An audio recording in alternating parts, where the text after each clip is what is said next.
दो ऑप्शंस में से एक चूज करने की कैपेसिटी या एबिलिटी को फ्री विल कहते हैं। हमारे पास फ्री विल है कि नहीं, इस सिंपल से सवाल का जवाब कई साइंटिस्ट और फिलोसोफर्स ने अलग अलग तरीकों से दिया है। कॉमन सेंस से देखें तो हम आसानी से कह सकते हैं कि हमारे पास फ्री विल है, क्योंकि हर वक्त हम कॉन्शियस डिसीजन लेते हैं। जैसे कि बाकी काम छोड़कर अभी ये वीडियो देखना, ये आपका एक कॉन्शियस डिसीजन है। लेकिन इंक्लूडिंग आइंस्टाइन, कई वैज्ञानिकों का लॉजिक, रीजनिंग और मैथमेटिक्स के आधार पर मानना है कि हमारे पास फ्री विल नहीं है। यानी उनका मानना है कि आप ये वीडियो आपकी मर्जी से नहीं, बल्कि प्री अरेंज्ड नेचुरल लॉज के कॉज एंड इफेक्ट्स की चेन के रिजल्ट के तौर पर देख रहे हो, जो पहले से ही तय हो चुका है। आज के इस वीडियो में हम मॉडर्न साइंस के नज़रिए से फ्री विल के एग्जिस्टेंस के सपोर्ट और अगेंस्ट में अवेलेबल डिस्कवरीज और थियरीज पर चर्चा करेंगे, और अंत में हम समझेंगे कि भगवद गीता और दूसरे शास्त्र फ्री विल के बारे में क्या कहते हैं। न्यूटन, आइंस्टाइन और स्टीफन हॉकिंग जैसे कई साइंटिस्ट मानते थे कि पूरा यूनिवर्स डिटर्मिनिस्टिक वे में फंक्शन करता है। डिटर्मिनिस्टिक का मतलब होता है दुनिया में हर एक इवेंट जो होती है वो पहले से ही डिसाइड होती है, क्योंकि हर इवेंट कुछ पिछले इवेंट्स और नेचर के लॉस की वजह से होते हैं। यानी हर इवेंट का एक कॉज होता है जो उसी तरह होने पर उसे मजबूर करता है। इस कॉन्सेप्ट के अकॉर्डिंग करोड़ों साल पहले जब बिग बैंग हुआ, उसी समय पूरे यूनिवर्स का फ्यूचर डिसाइड हो चुका था। हर एक इवेंट जो कभी हुई है वह पहले से ही प्रीडिटरमाइंड थी, और जो इवेंट आगे होंगे वो भी प्रीडिटरमाइंड है, चाहे वो आपके डिसीजंस ही क्यों ना हो। एक एग्जाम्पल लेते हैं। सोचिए कि आप एक आइसक्रीम पार्लर में लाइन में खड़े हैं और सोच रहे हैं कि आप चॉकलेट लेंगे या वैनिला। फाइनली आप जब काउंटर पर पहुंचते हैं तब आप चॉकलेट आइसक्रीम चूज करते हैं। क्या यह आपकी फ्री विल का डिसीजन था? क्लासिकल फिजिक्स कहता है कि यह डिसीजन सिर्फ उन न्यूरल इवेंट्स की वजह से हुआ जो आपके ब्रेन में उस डिसीजन के जस्ट पहले हुए थे, और वो न्यूरल इवेंट्स भी पिछले फिजिकल इवेंट्स की वजह से हुए थे, और वो इवेंट्स भी पिछले इवेंट्स की वजह से हुए थे। इस चेन को आप आपके बचपन तक ट्रेस कर सकते हैं, और उसके भी आगे आप उसे अपने जन्म से भी पहले ट्रेस बैक कर सकते हैं। कॉज एंड इफेक्ट की इस चेन को हम यूनिवर्स की क्रिएशन के टाइम तक ट्रेस बैक कर सकते हैं। इन शॉर्ट, यूनिवर्स के क्रिएशन से लेकर आपके आइसक्रीम चूज करने तक के सारे इवेंट्स फिजिक्स के लॉज के दायरे में ही हुए हैं। इसीलिए स्टीफन हॉकिंग कहते थे free will is an illusion. लेकिन 1927 में हाइजेनबर्ग ने प्रपोज किया कि क्वांटम लेवल पर सारे इवेंट्स रैंडमली होते हैं, वो कॉज एंड इफेक्ट के लॉस को फॉलो नहीं करते। यानी यह वर्ल्ड क्वांटम लेवल पर डिटर्मिनिस्टिक नहीं है, और अगर हमारे डिसीजन ब्रेन में क्वांटम लेवल पर डिसाइड होते हैं तो वे डिटर्मिनिस्टिक नहीं हैं। यानी हाइजेनबर्ग के अकॉर्डिंग हम हमारे डिसीजंस रैंडमली लेते हैं, और जो ऑप्शंस हमारे पास होते हैं उनमें से किसे चूज करना और किसे रिजेक्ट करना, यह हमारे कंट्रोल में होता है, ना कि किसी चेन रिएक्शन के कंट्रोल में। ऑफ कोर्स आइंस्टाइन ने हाइजेनबर्ग के इस आइडिया को कभी भी एक्सेप्ट नहीं किया।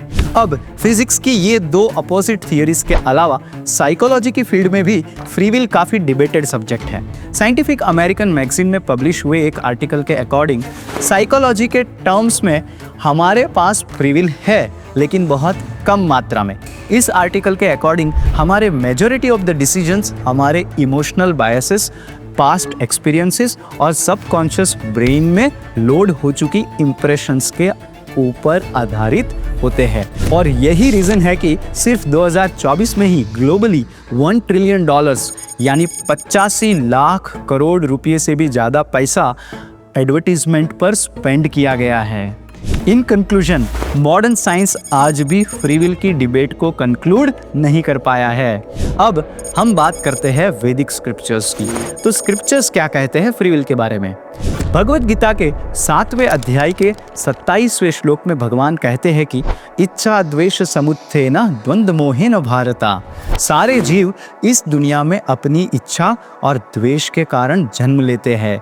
यानी इच्छा या फ्री विल सोल की प्रॉपर्टी है, मॉडर्न साइंस मानता है कि फ्री विल ब्रेन के न्यूरॉन से आती है, लेकिन स्क्रिप्चर्स कहते हैं कि फ्री विल आत्मा से आती है और ब्रेन के न्यूरॉन्स सिर्फ उन फ्री विल को सटल में से ग्रॉस सिग्नल में कन्वर्ट करते हैं। अब आत्मा फंडामेंटली भगवान का अंश है। क्योंकि भगवान के पास फ्री विल है, इसलिए आत्मा के पास भी फ्री विल होती है। लेकिन भगवान के पास इनफाइनाइट फ्री विल है और आत्मा के पास माइन्यूट फ्री विल है।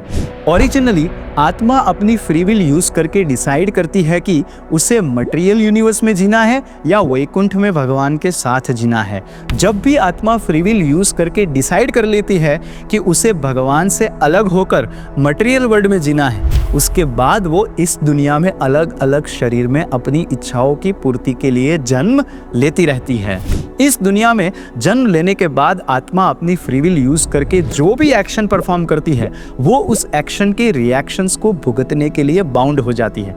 यदि व्यक्ति अपनी फ्री विल को मिसयूज करके किसी का मर्डर करने जैसा क्राइम करे, तो उसे उस क्रिमिनल एक्शन के रिएक्शन के तौर पर सजा भुगतनी पड़ेगी। वो पुलिस और जुडिशरी सिस्टम से एक दफा शायद बच भी जाए, लेकिन वो लॉस ऑफ कर्मा से नहीं बच सकता, उसे सफरिंग भुगतनी ही पड़ेगी। लॉस ऑफ कर्मा के अकॉर्डिंग इस दुनिया में व्यक्ति अपनी फ्री विल का जितना ज़्यादा मिसयूज करता है, उतना ही ज़्यादा उसका फ्रीडम कम हो जाता है।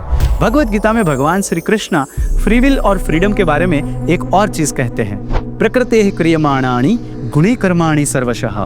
प्रकृति के 3 गुण सत्व, रजस और तमस ही व्यक्ति की हर एक्शंस को कंट्रोल करते हैं। यानी हर व्यक्ति के पास फ्री विल है, लेकिन उसकी वो फ्री विल उसके सराउंडिंग से इन्फ्लुएंस्ड होती है। एक बार वो अपना एसोसिएशन चूज कर ले, उसके बाद उसके आसपास का जो वातावरण है, उसके आसपास के जो लोग हैं, वो उसकी फ्री विल को इन्फ्लुएंस करेंगे। फॉर एग्जाम्पल, एक आदमी नशा करने वाले लोगों के साथ दोस्ती करके उनके साथ रहना चालू कर देता है, तो इवेंचुअली वो भी नशा करने लगेगा, वो भी उनसे इन्फ्लुएंस्ड हो जाएगा, न चाहते हुए भी वो उनसे इन्फ्लुएंस्ड हो जाएगा। और वही आदमी यदि भगवान कृष्ण के भक्तों के साथ दोस्ती करेगा और उनके साथ रहेगा, तो वो भी न चाहते हुए डिवोटी बन जाएगा। इन कंक्लूजन, भगवान हमें रॉबोट कंट्रोलर की तरह कंट्रोल नहीं करते, उन्होंने हमें फ्री विल दी है और फ्री विल के साथ साथ रिस्पॉन्सिबिलिटी भी दी है। यानी इस फ्री विल का प्रॉपर यूज करके हम प्रोग्रेस भी कर सकते हैं और मिसयूज करके हम डिग्रेड भी हो सकते हैं। Thank you very much. मिलते हैं अगले वीडियो में एक और माइंड बॉगलिंग टॉपिक के साथ। हरे कृष्णा।